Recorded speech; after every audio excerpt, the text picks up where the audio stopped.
Welcome into the Fantasy Focus Football Podcast, Monday, November 11th. Field and Matthew hanging out with you on a very special day. Of course, today marks Veterans Day, where we celebrate, I really appreciate all those who have served, are currently serving, or will one day serve our country. The most indispensable part of our great nation are those who are willing to dedicate their life to it and serving it, protecting our freedom, and doing more than most could ever reasonably imagine doing. Incredible sacrifice. I couldn't agree more, Field, and I would just like to add to that, in addition to those that have served, are currently serving, or will serve, I'd like also to extend that to their families. Yes. Because while we think about the men and women who serve our country, the fact is that there are people at home. There are husbands and wives and brothers and sisters and daughters and parents that also have to sacrifice to be without their loved one, to raise children on their own.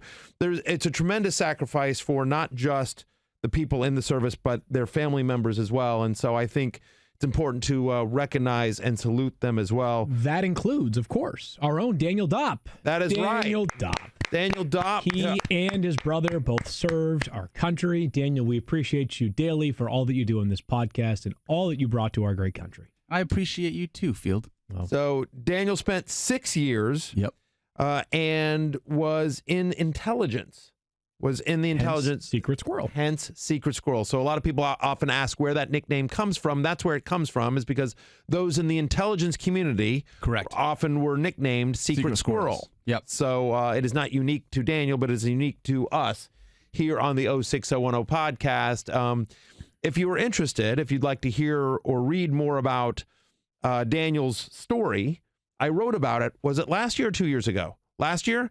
So last year, if you just look up, I think if you Google love, hate Daniel Dopp, my suspicion is that's what will come up. That is accurate. That is what my mother tells me. Okay. Mama Dopp says so. Mama Dopp, active on the Twitter. Go and by the way, shout out to Mama Dopp, who, again, as we say, we celebrate all the families of servicemen and women as well. So, Mama Dopp, what is her Twitter handle?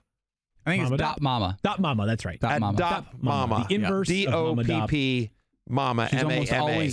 always in the Twitter chat if you want to have a live conversation with her during the show. She watches every show. Aw, so, dedication to the cause there. That's right. I love that. We love Dopp Mama, and we love our very own Daniel Dopp, who you can find on Twitter at Daniel Dopp or on Instagram at Something to Break. So be sure to thank Daniel and every serviceman and woman and their families for their service today. It's not nearly enough. Candidly, just saying thank you for your service, sending out a tweet, taking a couple minutes on podcast Field. It's not nearly enough to recognize the sacrifices that you and everyone else have made, but it's the least we could do. No question about that.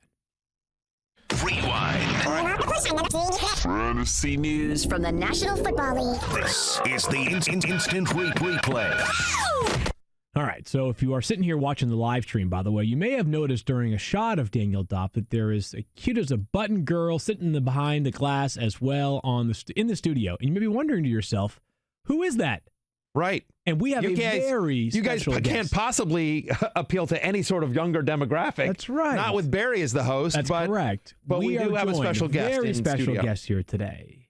Not Cool Keith is the father of 3 wonderful children, the youngest of which is Allison, his only daughter. Hello, Allison. Again. Hello. Are you having fun here at work with your dad today? Yeah. And Allison, how old are you again? 8. 8. And are you a football fan? Yeah. And you're a huge fan of which team? Browns. The Browns, yeah, just like your father. That makes a lot of sense. And what is your least favorite football team? Steelers. But what do you actually call them? Squealers. The Squealers! Right. How about that? The Pittsburgh Squealers. Big game on Thursday night. I can tell Allison's going to be ready for that one. Yeah, Squealers Browns. How about that? Allison on a day off from school having a daddy-daughter day. That's pretty awesome. cool. Listen, no one loves daddy-daughter day more than me. Allison, I'm curious, what grade are you in?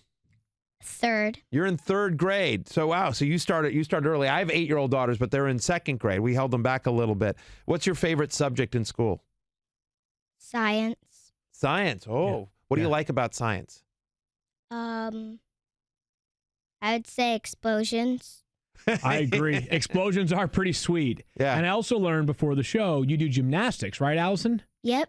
And I saw you do a cartwheel earlier. What's like the coolest thing that you can do in gymnastics? Do you do the beam? Do you do the bars? What's your favorite part of type of gymnastics? The floor? Doing the vault. The vault? Whoa. I couldn't do that. No, he couldn't. Neither could I, to be honest. Very But fair. I could. Field could do it worse than I could do, I feel. That's not very nice of him to say, is it? No. No. Hey, Allison, when you're in school, do they teach you anything about like teamwork and how to be a good classmate and a good friend at school? Yeah. What's the rule they teach you? To respect others the way you want to be treated. Oh, that's a good rule for Those you are on Twitter really- there, Field. Oh, I'm sorry. Just saying. Was the Arizona Cardinals gotten into your mentions this morning or something? I'm just saying. I'm just Jeez, that was a saying little for you. spicy. I'm just saying for you. Well, let's ask well- Allison one more question. Who's going to win on Thursday night, Allison? The Browns or the Squealers?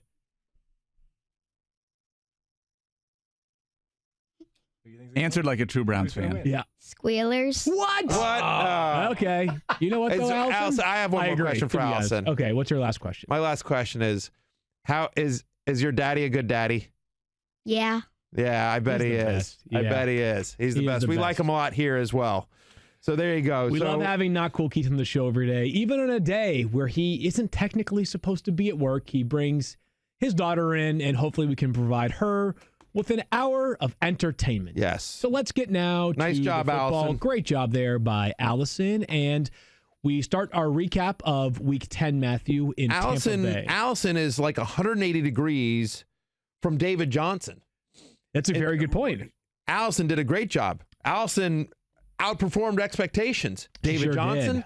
not so much. Field Yeah, Yates. David Johnson managed a robust 0 fantasy points yesterday. Now, Yeah. if you play in non-decimal scoring, he actually got you -1 in PPR. Yes, so he just did. a monster day from David Johnson. But Matthew, unlike that game a few weeks ago when he had just one touch, he played 30 snaps yesterday. So it's not like he was a total non-factor in terms of overall snaps.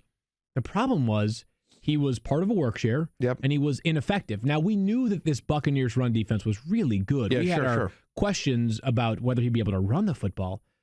But, like, is this like a running back by committee situation in Arizona? Kenyan Drake played way more snaps than him. He got the first 2 running back touches of the game. He looked better. I mean, I was just way gonna say, outscored him. I was going to say, like, forget numbers, forget everything. Just from the eye test. Yeah. Kenyan Drake looked good. Kenyan Right. Drake looked like the guy we saw the week before against the 49ers. David Johnson looked like, who's that fat old guy? I mean, in all seriousness, like David Johnson. Listen, I love David Johnson. You guys know this. Like he has long been one of my favorite players in the NFL. He has been on the podcast as well. So I want to be clear here. Like I am pro David Johnson. I am a longtime David Johnson fan and supporter. He did not look like David Johnson yesterday. Like, and I think that's credit to David Johnson because he's clearly not 100% healthy. He got out there to try to gut it out. I don't know about that, though. He did not look like David Johnson. Well, but I don't have any reason to believe he's not close to 100% health. He was a full participant in practice all week. If he wasn't close to healthy, then they would just limit him all week. I think he's healthy. I think he just got think so? nullified yesterday.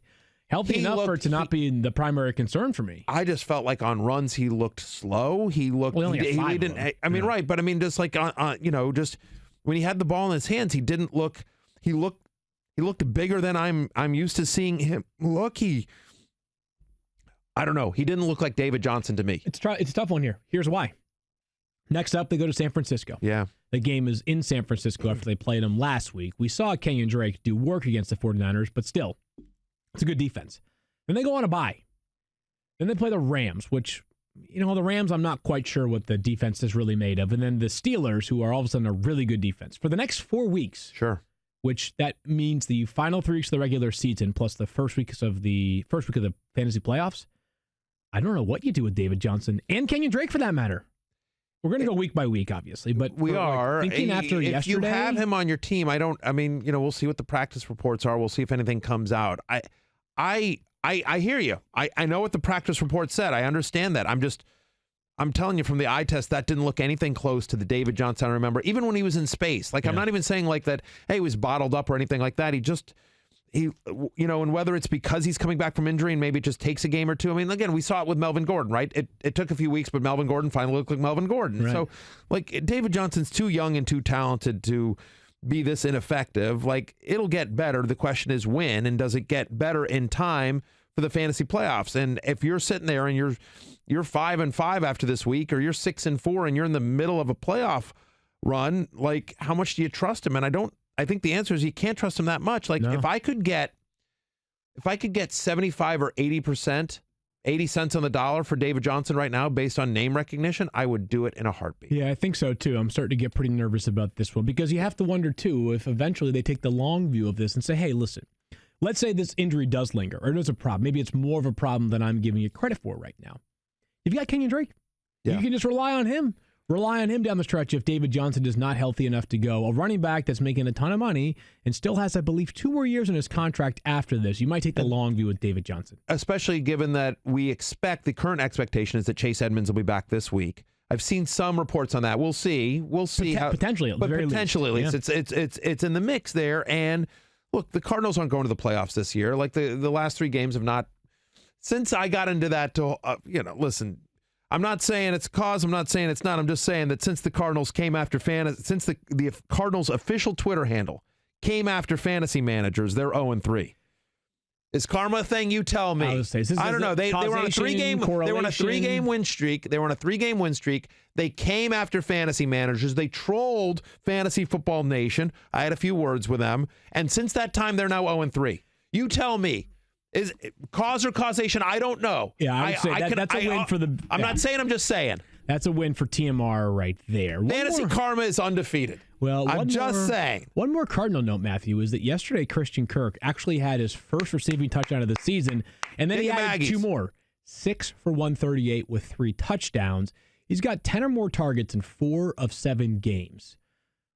Do we just, if you have Christian Kirk in your lineup and he's healthy, do you just play him regardless of matchup because the volume is so good and the talent is good enough that I understand touchdowns were fleeting, literally, up until yesterday, but you saw the immense upside of a player that they've got a lot invested in and could be the centerpiece of their offense, at least in the passing game, when Larry Fitzgerald eventually retires. There's no question about that. He's gotten a red zone target in 6 of 7 games so far this year, so you're confident about that. And look, this was a perfect matchup against Tampa Bay that, obviously has a brutal secondary. But, look, since he returned in week 8, right, he's actually started to line up some on the perimeter as well. 5 for 123 and 2 touchdowns on 8 targets when he's lined up out wide, which is exciting. And, they go 4 wide a decent amount as well.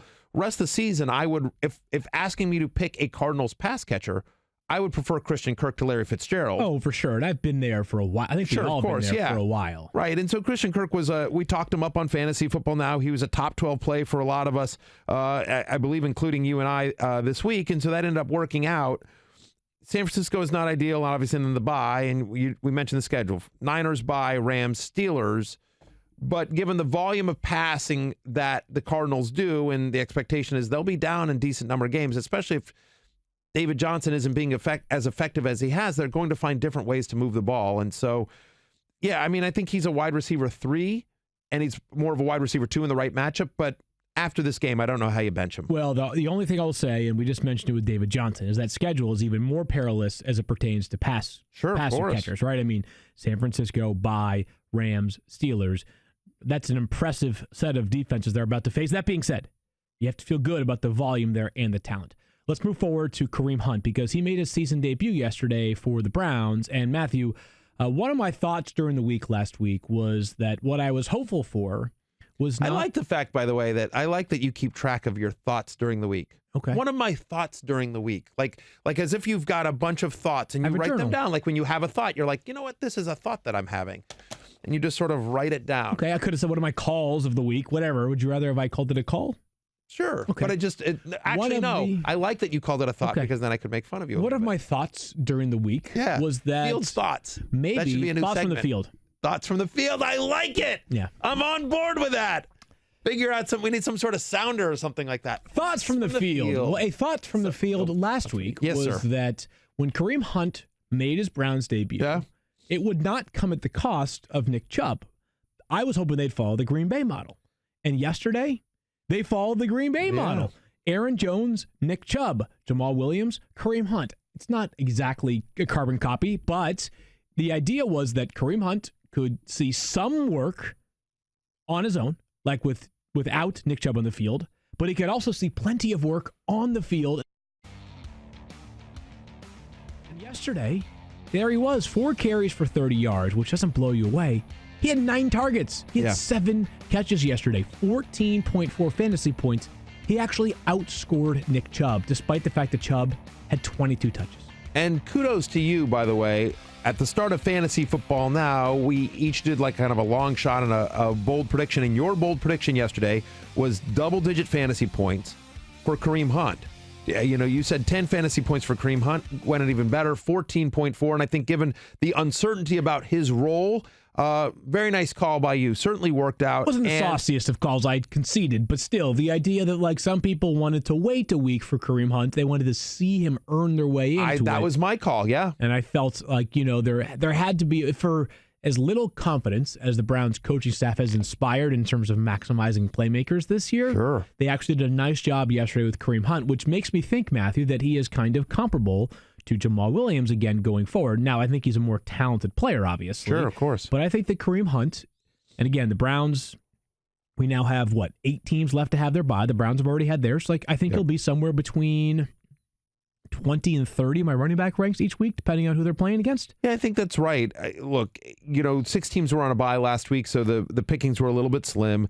Buffalo did a real nice job in shutting down Odell Beckham Jr., so looking for other opportunities to sort of move the ball. And they did a nice job bottling up Nick Chubb, as you mentioned, you know, to the extent that you can. And so I think that was partially it, just sort of looking around and trying to find it. But it was clear that they had a design in mind to how can we get Kareem Hunt involved and touching the ball, knowing how explosive a player he is. And that's clearly what they did. And if this is what he does in his first game back, you have to be excited moving forward. Very much a viable flex play moving forward with upside for more. It didn't quite cash in, but Odell Beckham Jr., if you watched this game yesterday, yeah, sure, the Browns were intent on getting him the football. 100%. He had 12 targets, and including some in the end zone, like they tried. Not only that, but in the NFL, you're not credited with a target if a penalty is called on the play.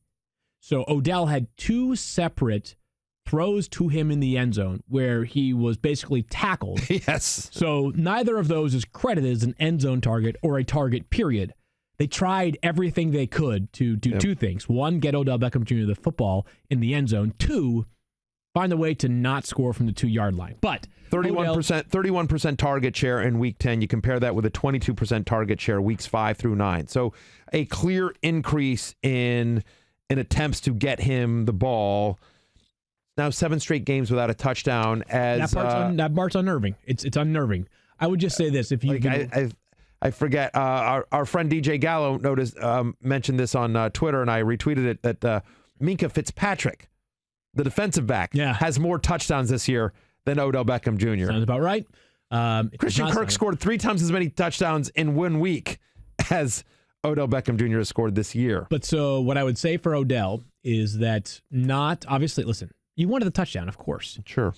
We can decide whether the Steelers are a massive disadvantage for opposing wide receivers, but Mike Clay has continually harped on weeks 11 through 17 as being more generous for Odell than the first 10 weeks of his schedule. Right. The schedule lightens up. If you have been riding the wave of Odell, then your hope is that, like, hey, maybe they turned a corner. Maybe they had a long, hard look in the mirror and they realized that even if it comes at the cost of efficiency elsewhere, let's just use our best playmakers. The ball needs to be in the hands of Odell, Nick Chubb, Kareem Hunt, and Jarvis Landry. Yeah. And if Rashard Higgins has a game-winning touchdown because there's so much tension going somewhere else, great. Whatever. Yeah. But for the most part, it's going to be those 4 guys, as it should be. Yeah. I just want you to know that, like, I primed the pump for the OBJ release. Like, I knew it wasn't coming this week, but I knew it was definitely like a, you know. So you're calling it this week, maybe? I'm calling it this week. Okay, good. Do you want to do it right now or do you want to wait till Thursday? I'm going to wait till Thursday. Okay, Thursday. They play on Thursday night. Let's do it on Thursday. So let's get to the next segment, which is... And they play Pittsburgh on Thursday night. It's a short week. And then just, you mentioned the schedule very quickly. So after the Steelers on Thursday, they've got 10 days to prepare for a home game against the Dolphins. Then they're at the Steelers again. Then they're home to Cincinnati. So certainly next I think four they have look two good. matches with the Bengals, actually. Is that right? Yeah, 2 more matches with the Bengals. They have the Dolphins. And depending on what you think on the Steelers secondary, because yesterday they were really good. In previous weeks, they were not so great.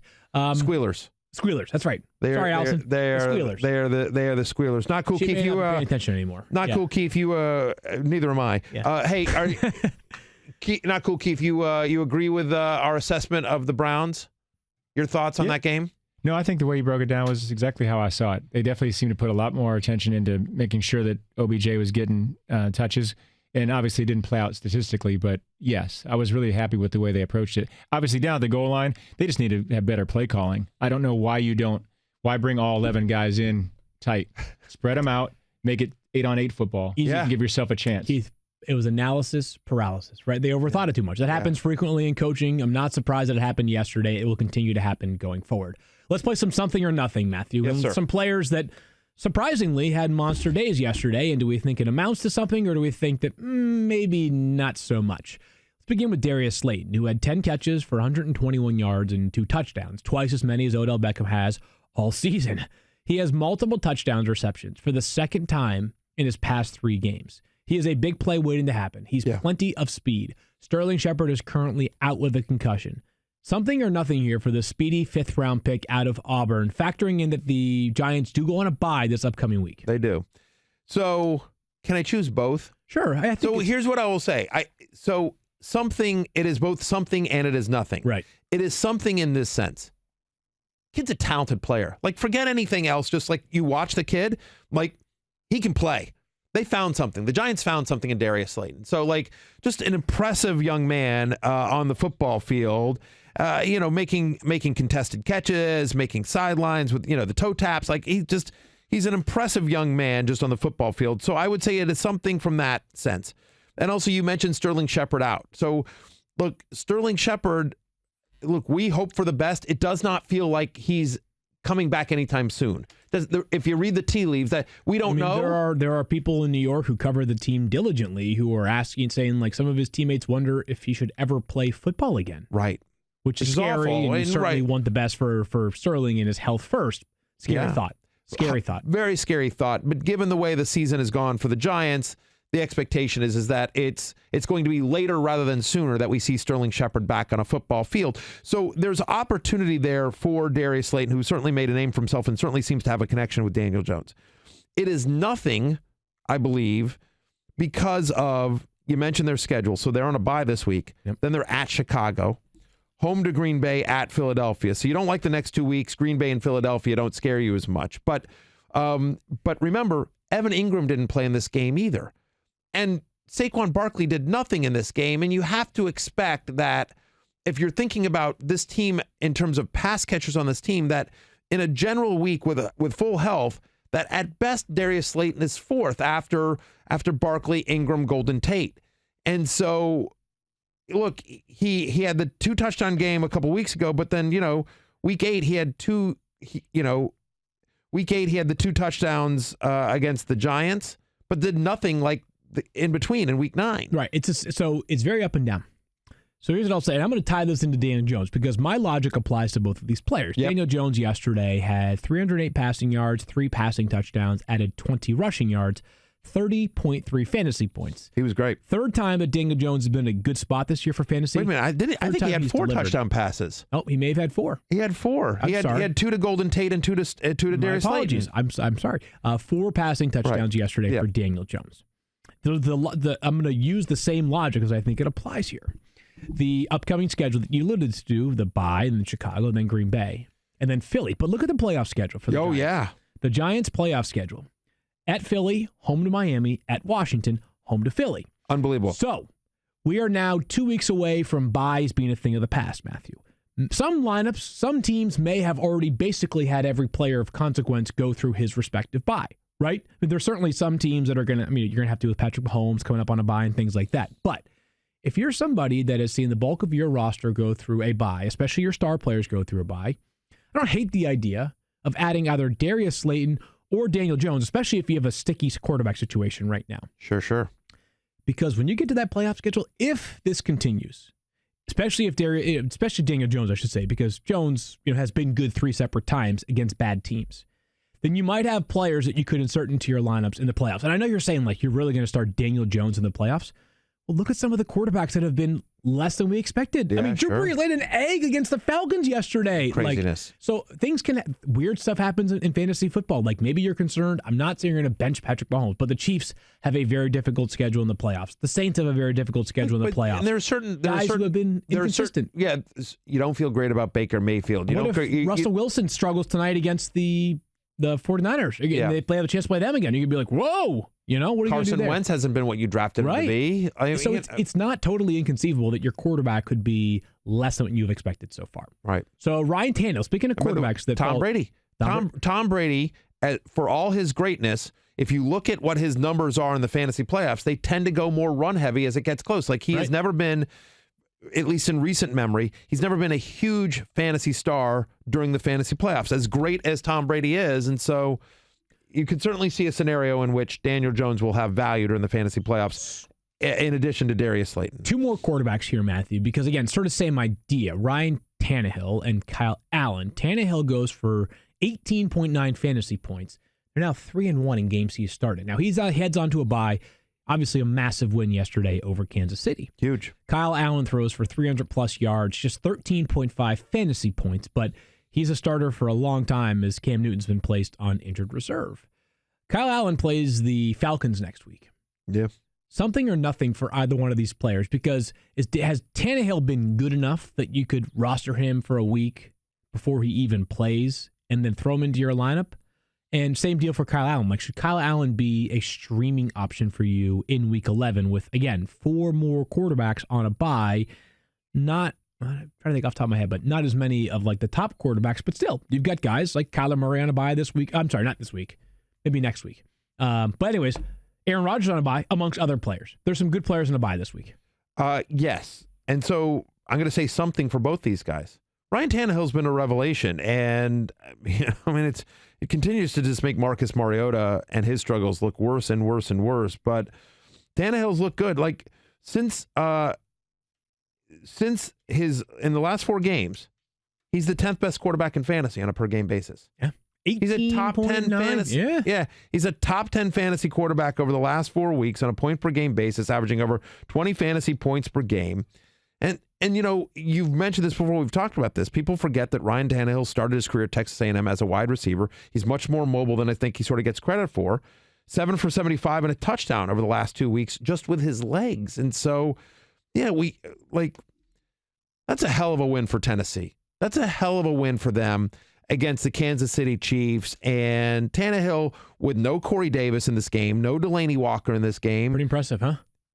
Especially when you think about how run heavy they want to be. Like, yes, I think Tannehill is a viable streamer this week and going forward. And not this week. Tannehill's on a bye. He's on a bye, but I'm just saying, like, and same with Kyle Allen. Like, again. But I like Kyle Allen this week against Atlanta. I know Hannah was way better, obviously, yesterday, but believe it or not, not going to buy into the Falcons being like, this reformed defense after just one game. Yeah, I'm not either. So Kyle Allen, Kyle Allen, they lost that game to the Packers, but I was impressed as hell with Kyle Allen, like getting no protection whatsoever on the road at Lambeau, snowing, bad conditions, and I thought some interesting play calling.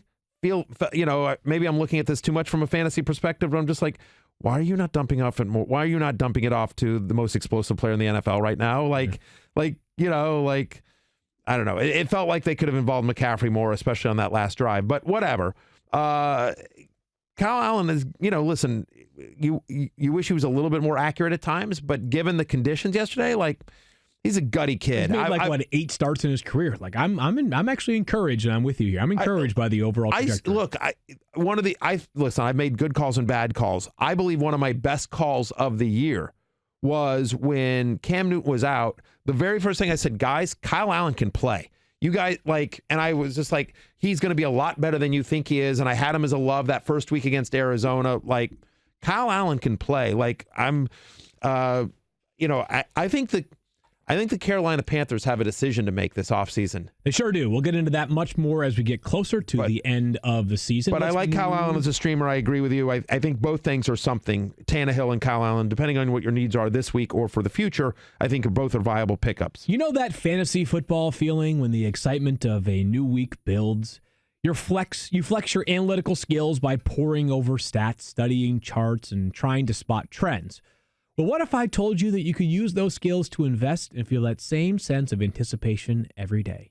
TD Ameritrade thinks you can. That's because a lot of those same analytical skills you use to set your lineup can help you build a portfolio. Not to mention, TD Ameritrade has all the education and investing tools you need to feel confident when you take the trading floor. There's paper money so you can practice trading risk-free. There's charting to help you spot trends in the market. And they'll even create an investing training plan that's unique to you and your needs, complete with exclusive videos, webcasts, and courses. Just visit tdameritrade.com/fantasy to get started. Member SIPC. Unfortunately for the Falcons, during a dominant win over the Saints, running back Devonta Freeman gets injured with what is called a foot issue for now. We do not, and this is 10:30 on the East Coast on Monday, know the severity of Devonta Freeman's foot injury, but we do know that Brian Hill is the next man up. Brian Hill had 20 carries for 61 yards, 10-yard touchdown reception as well. Hill, for those unfamiliar, is a former fifth-round pick out of Wyoming who started his career with the Falcons, got waived, claimed by the Bengals, waived by the Bengals, claimed again by the Falcons. In a world in which Devonta Freeman misses time, Matthew, is Brian Hill an RB2? Is he a... Yes. Was it flex play? RB2?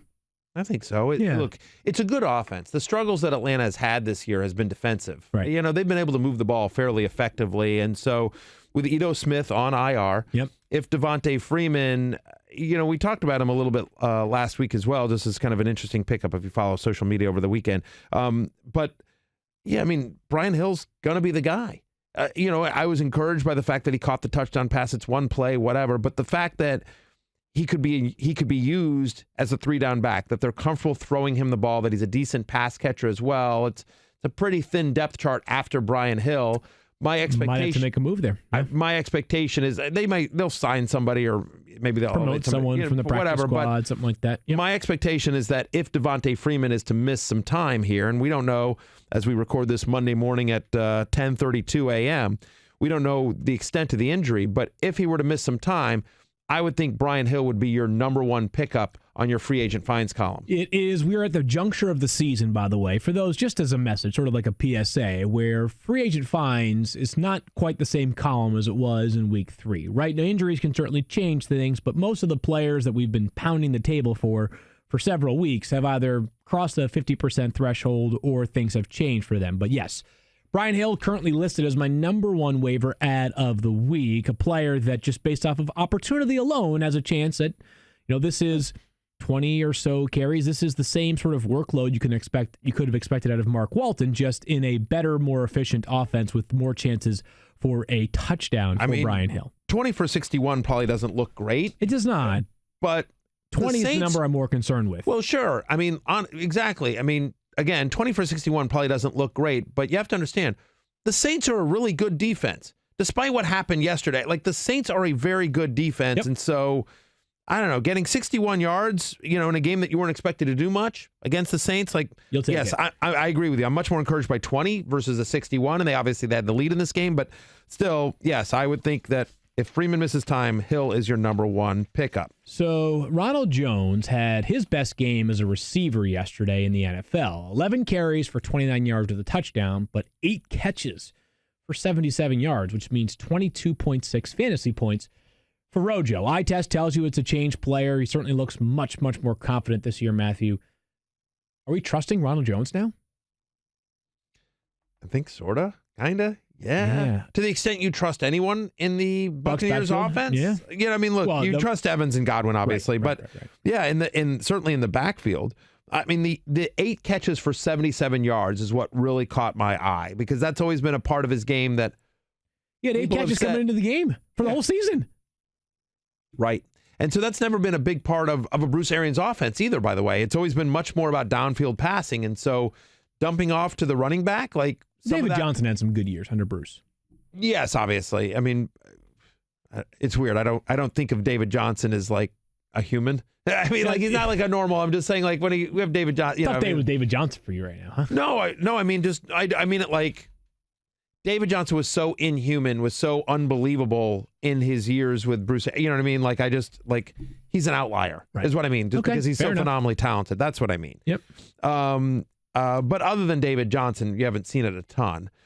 Anyway, the fact is we certainly haven't seen it with Tampa Bay this year, and so it was certainly nice to see with Ronald Jones. He's now scored in 3 of his past 4, 2 of the last 3. I'm sorry, each of the last 2 games and 3 of the last 4, he scored a rushing touchdown. And so, yeah, Bruce Arians this week sort of said like, hey, I think Ronald Jones deserves more opportunity, and certainly in terms of total touches, he got it in this game, a game in which the Buccaneers won. They did. They won this game. It was actually a very entertaining game. Yes. This is a game, kind of reminds me of like the random NBA game that goes like 132 to 128, even if it features like 2 of the worst teams in the NBA. Important win for Tampa Bay, snapping that 4-game loss. But Matthew, sort of a fantasy go situation here. O.J. Howard had 4 catches for 47 yards and a touchdown. Now, he also played against the Arizona Cardinals. Right. Who have been, historically poor defending tight ends so far this year. They have been. Basically every notable category in tight end stats, they are the worst in the NFL. Now, I've long said this, like I think sometimes tight end stats need to take it with a grain of salt because there are so few capable tight ends. But they've even made less than capable tight ends look awesome. Here's the difference. O.J. Howard is good.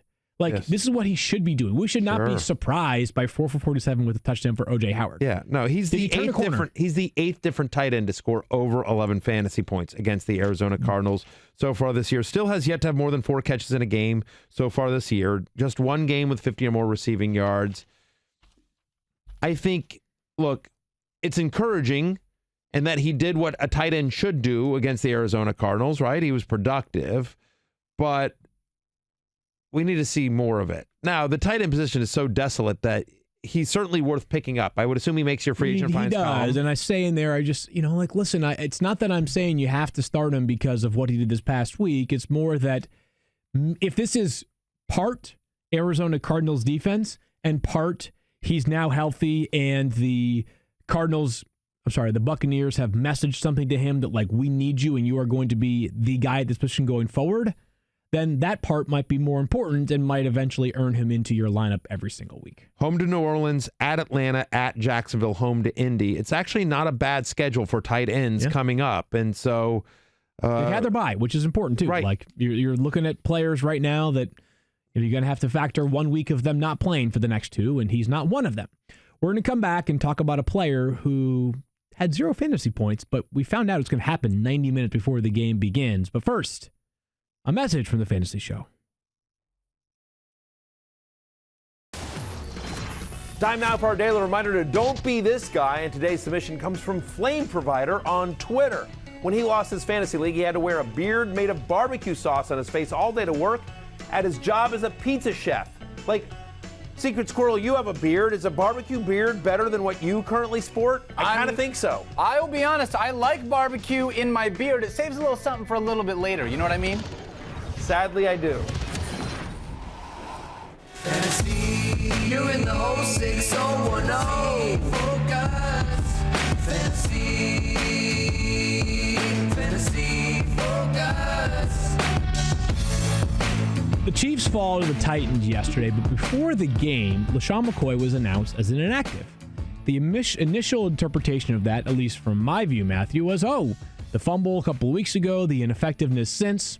They have benched Lesean McCoy, and then next thing you know, maybe 5 minutes or so later, several of the reporters at the game all got the same message. A lot of tweets saying, I'm told this is a rest game. So clearly the Chiefs worked hard, or I don't know, somebody worked hard to make sure that it was clear this was a rest opportunity for Lesean McCoy. Some load management, if you will. But are you buying that, Matthew? Do you think that the Chiefs would actually rest Lesean McCoy? Honestly, I haven't thought too much about this, but can you recall a player being rested in an NFL game when it wasn't like week 15, 16, or 17. There's still a lot to play for. So Adam Teicher, who covers the Chiefs for us here at ESPN, tweeted this, about right after it was announced that he was a healthy scratch. Okay. Lesean McCoy being inactive is due to 3 factors: his fumbling problem, Damian Williams is healthy and playing better, and the Chiefs' desire to get Darwin Thompson into the playing rotation. Now, that is what I bought into. Right, me too. But then, yes, to your point, a lot of other reporters that cover the team tweeted out the fact that yes, this was an expected rest day. Think about it's this, bizarre though. To me. They were 6-3. Like, it'd be one thing if you were, if you were the 49ers and you're 8-0 and the rest of your division stinks. But like right now, and I know they don't, but the playoffs began today. The Chiefs will be the 4th seed in the AFC. Like, this is not like this is no. And this is a tough road game on the road at Tennessee. Well, and again, I'm not trying. And by the way, Darwin Thompson, I believe, got 1 carry. Yeah, I think he had 2 total touches yesterday, maybe 1 carry. Yes. So right now, Matthew. So maybe next week they bounce back and he is, or next Monday night he'll be playing. But that's a Monday night football game. There's a lot of risk right now. So I think right now I don't feel prepared to make a full-on assessment of Lesean McCoy's status until we hear more from Andy Reid, probably starting Thursday of this week when they're back into their preparation for the Chargers. Yeah, they play the Rams in Mexico City on Monday Night Football, so that should be a real fun one. Well, one thing that's become clear, though, at least over the past couple of weeks, is that this is Damien Williams' job right now. Yeah. I say right now, very, very specifically. Well, because here's the thing. He had a fumble that was returned for a touchdown in a game they lost. Yeah.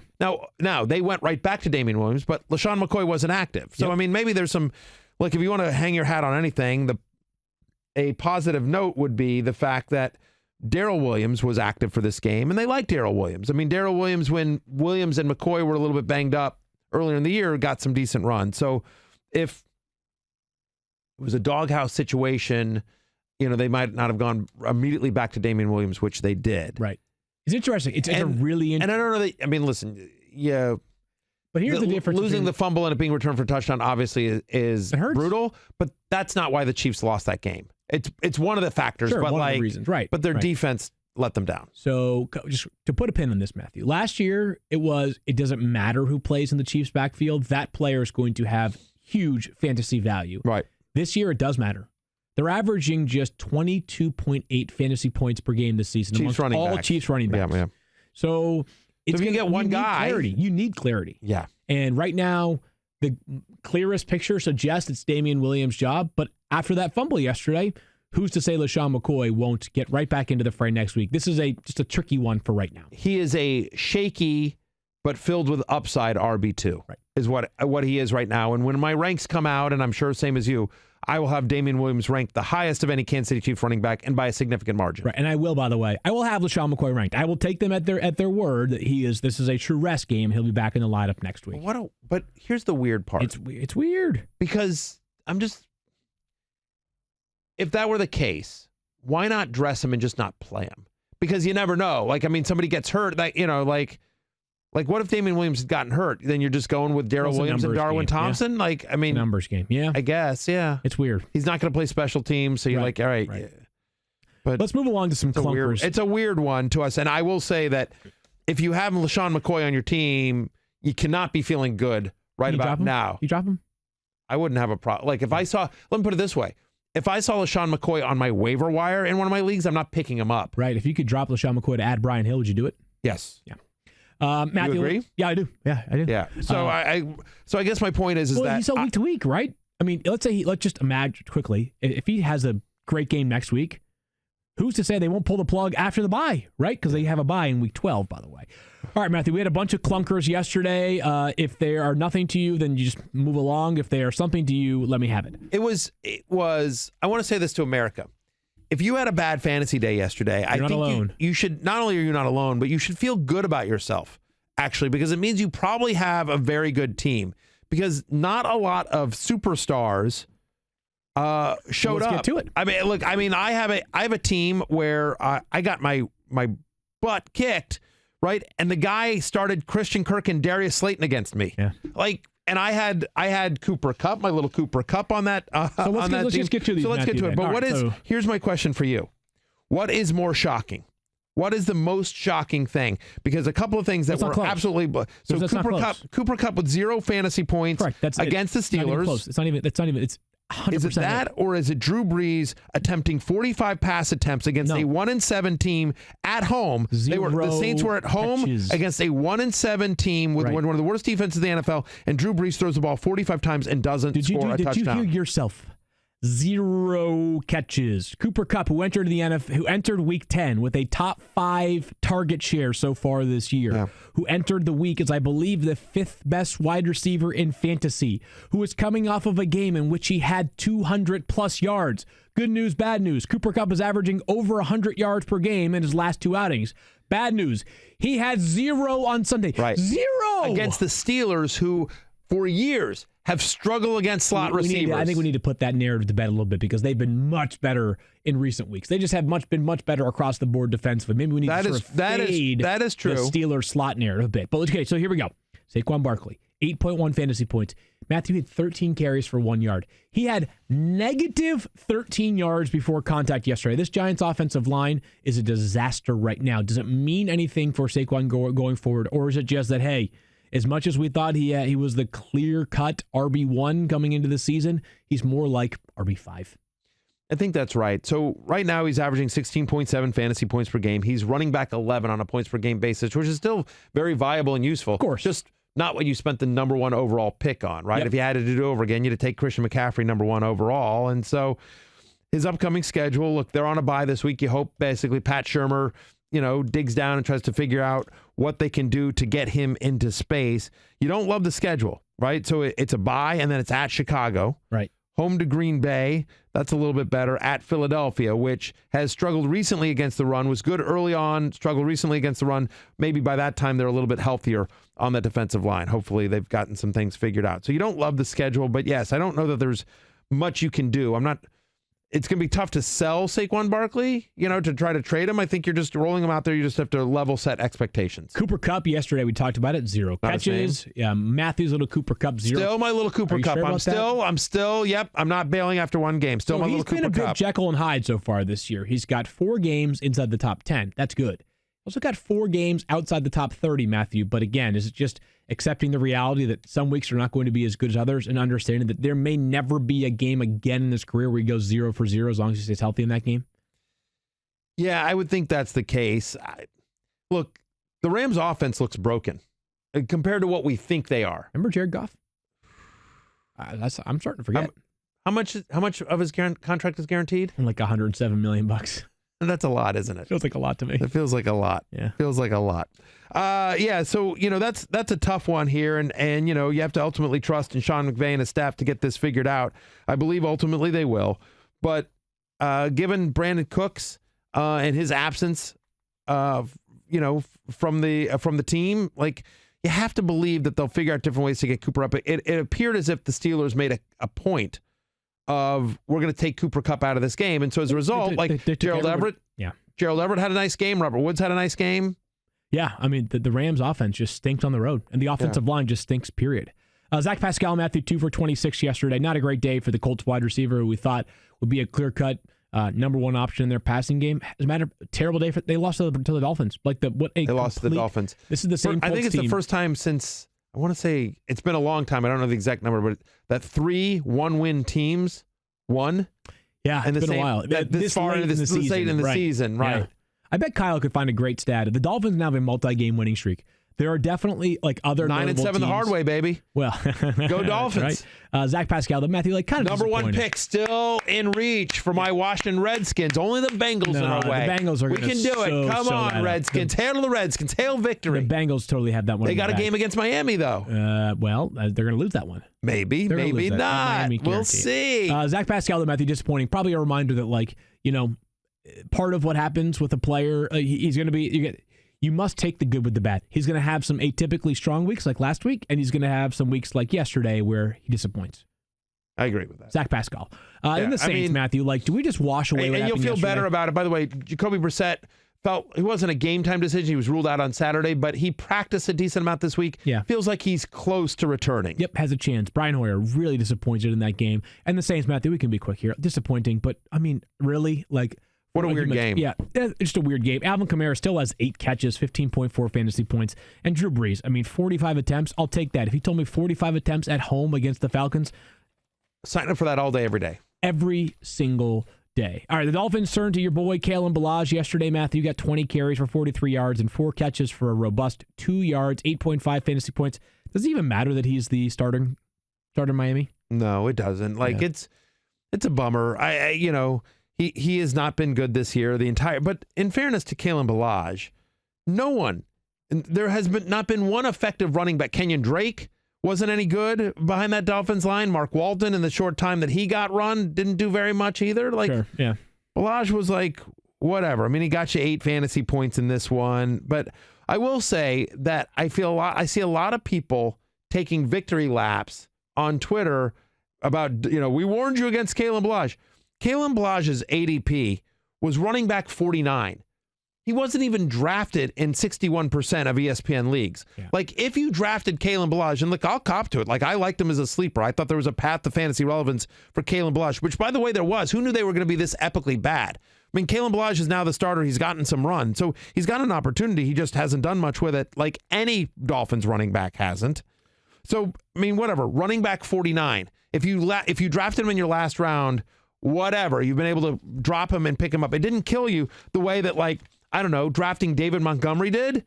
David Montgomery was drafted as running back 20. Anyone excited about David Montgomery? He's gotten some touchdowns for you. Ballage is for noobs, man. David Montgomery won me a board bet this week. Did he? Yeah. Who's it against? Me? I was forced into a board bet of David Montgomery being top 20. If you remember, I got shamed into will David Montgomery be a top 20 running back? Did I vote against you? Nope. Mike, was it me? Yes. I voted against you? Yeah. We do board bets, you and I? You and I did it on Friday, actually. Oh, wow. Nice. Well done. So, and I lost that one? Did you lose if David Montgomery was a top 20 running back this I have week? no idea. I don't remember this board bet. So he was running back 34 this week. There you go. Just missed. Well, technically, with 2 more teams to play tonight. You're right. Oh, wait. No. That goes the other direction. Yeah, it doesn't work that way. Yeah. Kalen Ballage's role does not matter to us right now. He could be running back 37 after Coleman, Breida, and Carson. Here's what matters. Maybe Rashad Penny gets lucky on a play. Gets in the end zone twice. Yeah. Here's what does matter to me, though, for the Dolphins. They're playing hard. They're playing really hard. Brian Flores, trust that man. But Juju's. there are a number. I just want to make this one last point, and then we can move on. It's unbelievable to me the amount of other fantasy analysts that are taking victory laps on dumping on Kalen Ballage. And you're like, he was running back 49. Dude, it's unreal to me. Does anybody hear me talking about the fact that I had Marcus Mariota outside my top 25 quarterbacks this year? I nailed that one, huh? There you go. Nice job. Exactly. Yeah, nailed it. Exactly. It's all right. Juju Smith-Schuster. I know. I said don't draft Eli Manning. Woo! Oh yeah! It's like, come on, man. Like how at some far point, down your that's right. I shot some fish in a barrel. Boom! Juju Smith-Schuster 3 for 44 yesterday, Matthew. Man, Juju, no longer Juju. No more than 3 catches in 5 of his past 7 games. He's been held under 7.5 fantasy points. Do you want to boo Juju? Games. Sure, sort of. I don't know. I'm just going to boo Juju. Benching him? You benching Juju Smith-Schuster. Benching Juju. Top 10 in terms of ADP coming into this season amongst wide receivers. He's wide receiver 55 on a per-game basis since week 4. He's been held under 7.5 fantasy points in 3 of the last 4. Yeah. He plays at Cleveland this week on a short week. I'm hanging tough with him. God, boy, he's been so brutal. And the passing game's brutal. But look at their schedule. At Cleveland, at Cincinnati, home to Cleveland, at Arizona. I would have to, and I would actually love to hear from people that might actually follow the Steelers day to day. The Squealers incredibly closely day to day. Excuse me. Sorry, Allison. It feels like the formula right now on defense is let's make sure that we do everything in our power to not allow Juju to be the passing game threat that beats us. And if you're going to get one down the field to James Washington or Deontay Johnson, we'll live with that. Because right now, Juju, but I think Juju for this week, he will not be inside my top 30. I'll tell you that much.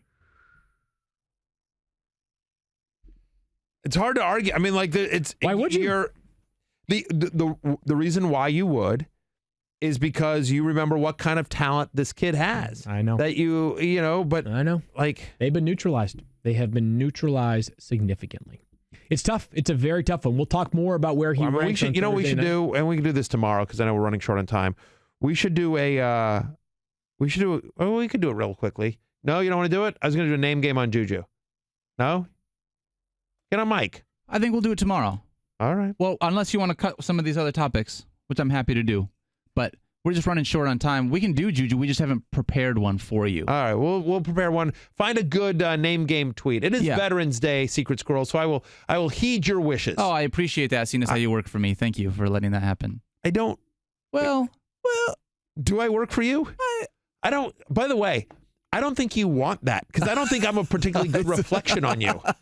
I like if a boss if some of a boss's self-worth is what his employees do and produce and everything like that, like I don't think I'm a particularly good reflection on you. I think you're a great reflection on me, Matthew. Oh, you're very sweet. Thank you very much. You guys look a lot alike when you say reflection. Okay. Wow. Well, I thought he meant up my bald head. Right. Yeah, I got I a can shiny see myself forehead. when I look at you. Yeah. Fair. Joe Mixon yesterday had 114 yards rushing against the Ravens.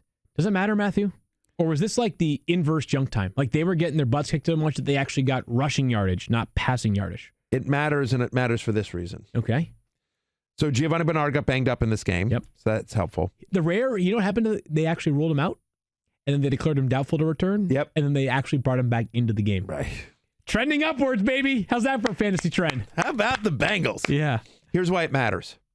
Because you should immediately sell Joe Mixon for whatever you can get. Oh, okay. That's what I'm saying. Hey, listen, 30 carries, 114 yards, 17 fantasy points. He caught 2 balls for 37 yards. Joe Mixon's back, baby. Sell, sell, sell, sell, sell. I'm with if you can get anything. I mean, anything for Joe Mixon. Anything of value. Yep. Yeah, listen, but if you've been slogging through with Joe Mixon so far, you have to feel encouraged. Does he have a rushing touchdown this year? One? I feel like he does. He might have one. Thirsty Kyle's going to look that up. I know he has that short receiving touchdown. Right. But I feel like he has one rushing touchdown. Wow. Impressive. But he's been trying to think if there's been a bigger non-injury related bust than Joe Mixon. I mean, Juju's up there. I think Mixon's been worse than Juju though. Because at least you can. I mean, Juju's had it'd be interesting to see. I would think, by the way, he has 0 rushing touchdowns. I bet he leads the NFL in terms of rushing attempts without a rushing touchdown this year. I'm sure Kyle can confirm that for a later time. But I think it's the biggest bust. Yeah, for sure. Gotta be. He is. Last one here, Matthew, is what's the deal with Stephon Diggs? Stephon Diggs last night, three catches for 49 yards. Now, they won that game. But look at his wide receiver finishes over the past 6 games. Right. 52, 1, 8, 12, 81, and as of right now, 39.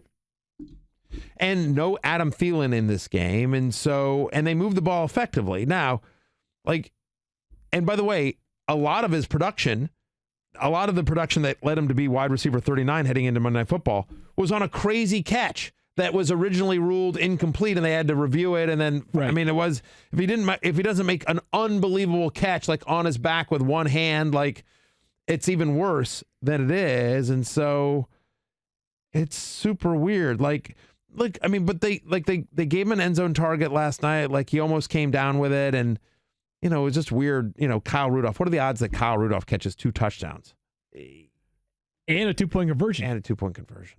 My War Room team is happy about it. I'm sure. Oh, you played Rudolph again? Yeah. Look at you. Go. Go Irish Twins. Heavyweight bout with Adam Schefter right now. Oh, goodness. Well, listen, Scott Clark rolled me like a piece of dough. I had a horrible game. Every single guy on my team didn't show up. Jalen Samuels, Todd Gurley, Stephon Diggs. None of those guys. Evan Engram was out. Darren Waller, wasn't great either. So all my guys didn't show up, but it didn't matter. Scott Clarked me because he had the Ravens defense. He got more touchdowns from the Ravens defense and his tight end than my entire team had. I had Stephon Diggs. Scott's he's been ravaged by injuries of late, but he's got a very good team. He does, as he always does in the War Room. By the way, but literally beat me 175-75. Okay. Every single guy on my team did not show up. What? Do you have anybody left tonight? No, I don't. I'm done. So you're done. Okay. Oh, I mean, I was just saying, Jason Myers could knock 42 field goals in. Last thing that I have is Daniel has some notes from us, but I need someone who follows Colorado State football to tell me something. Okay. They had Preston Williams, B.C. Johnson, and Michael Gallup in the same receiving group at one time? Did they score like 100 points a game? How do they not win more games? How was I not more aware of the fact that a Colorado State football team had 3 future NFL wide receivers? All right, Danny, hit the drop. ESPN Radio, breaking news. A little bit of news right now. NFL Network reports that Austin Hooper is going to miss some time. He's actually having an MRI on his knee today. Hooper, who has been outstanding this year. And who you believe will be a very rich man. I keep saying it. If he does not receive the franchise tag, I think Austin Hooper will sign the largest contract in NFL history for a tight end, depending on whether he does it before or after George Kittle's eventual extension with the 49ers. I think Kittle will reset the market. But yeah, I think Hooper's going to be super rich. He has got a knee issue, Matthew, which could cost him some time. So there are a couple of components here. One, we don't know, like, is it a major knee issue? Is it a minor knee issue? Sure. It's week 11. And I'm not suggesting that Austin Hooper is not competitive enough to not want to be out there, but you might be thinking for the future a little bit here if you're Austin Hooper. Like, let's say it's a 4-week injury. Just say it is, right? Get you to week 15. Like, are you going to say, like, yeah, I'll be back out there week 16, 17 if your team is something like, 4-10? It's a lost season for the Atlanta Falcons. To your point, he's going to be a free agent. Why wouldn't you blame the player for wanting to be safe, to play it safe and be cautious. He's tied on a per game basis here too. He's been unbelievable. He's been nothing. So it's a significant injury in the world of fantasy football, not just only for the Falcons and their passing attack, but for fantasy football. You downgrade Matt Ryan a little bit here.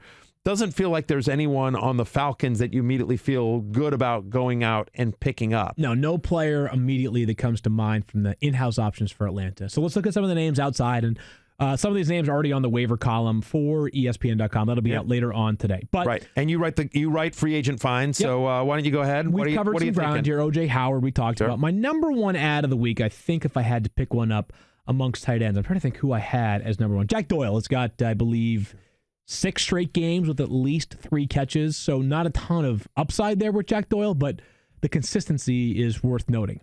We talked about Vance McDonald. He's available at 55.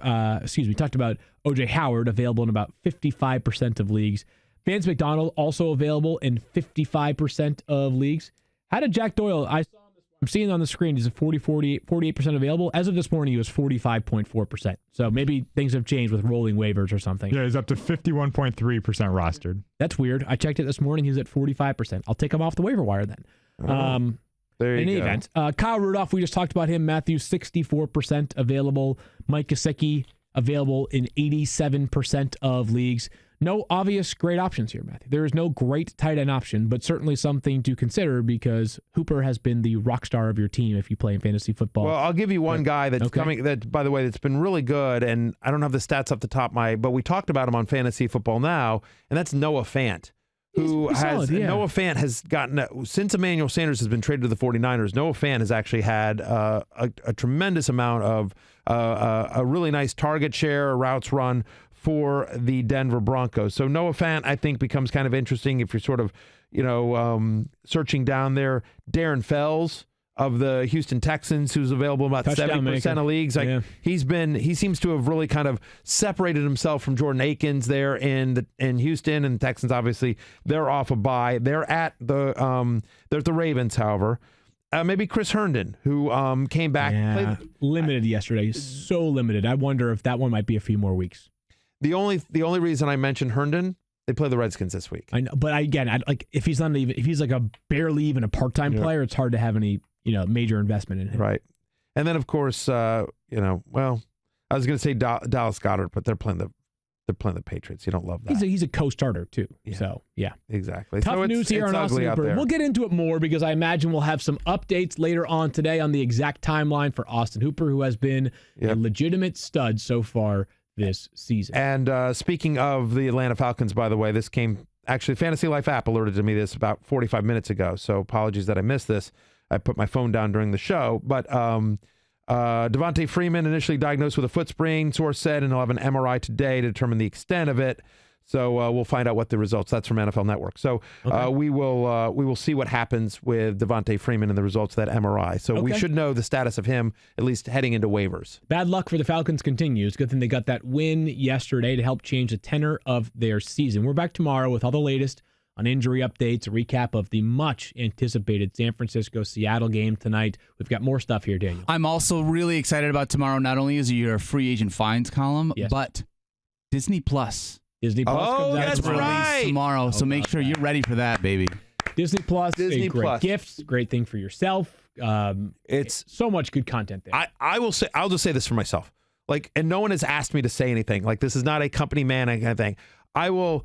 I remember at the ABC Disney upfront, Jimmy Kimmel, which is a great joke. He says, "Listen, Disney Plus, you can either pay us $7 a month or you can raise your kids yourself." Which is a great joke, just an unbelievable joke. But the truth is, I mean, that when you think about, Pixar, Star Wars, Marvel, Avengers Endgame, starring a familiar face, by the way, available on Disney Plus. National Geographic, obviously Disney as well. Tons of original series. Like for somebody like me, who's a MCU fanatic, I'm very excited about all the original series that are coming on. Like they've got ones with Loki and Falcon and Winter Soldier and Scarlet Witch and Vision, and so I'm very excited about that. But like, there is something for everyone. I cannot wait. Like $7 a month, take my money. And Bob Iger did announce, by the way, this is the part that's a company man. Bob Iger did announce that eventually there will be a bundle that you can buy that will get you Disney Plus, Hulu, and ESPN Plus. So you can enjoy the fantasy show with myself and Daniel Dopp. That's right. For, I believe, $15 a month. Yeah, I think it's 13. Is it 13? Yeah, it's $12.99 a month. $12.99 a month, $13. So basically, ESPN Plus is $5 a month. Disney Plus is $7 a month. So in essence, basically, you get Hulu for $1. That's right. And on Disney Plus, you can stream up to 4 simultaneous streams. So it's like you and your kids and your wife and someone away at college could all do that. Plus, it's or your neighbor that steals it. Right, yeah. Exactly. And for me, like this is a nerdy thing, but like everything is not everything, but they have 4K and HDR capability, which as somebody that like really likes, you have a nice TV or something like that, you like to be able to have all that. So I like it. That's awesome. Anyway, yeah. So happy Disney Plus Day. That is tomorrow. Very excited about that. Like I am legit excited about Disney Plus, and that has nothing. That's not company man talking. That is just like fanboy nerding out talking right there. Disney Plus. Take your opportunity to sign up for it now. We'll talk to you guys on Tuesday. New episode of the Fantasy Show with ESPN Plus and me and Daniel Dopp will be out later today. Thank you, Allison, and thank you, veterans. Peace out.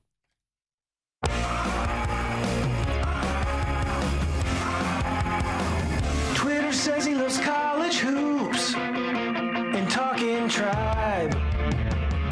Like Shefty and Secret Squirrel, he's a two-phone guy. If you're looking to start a bowl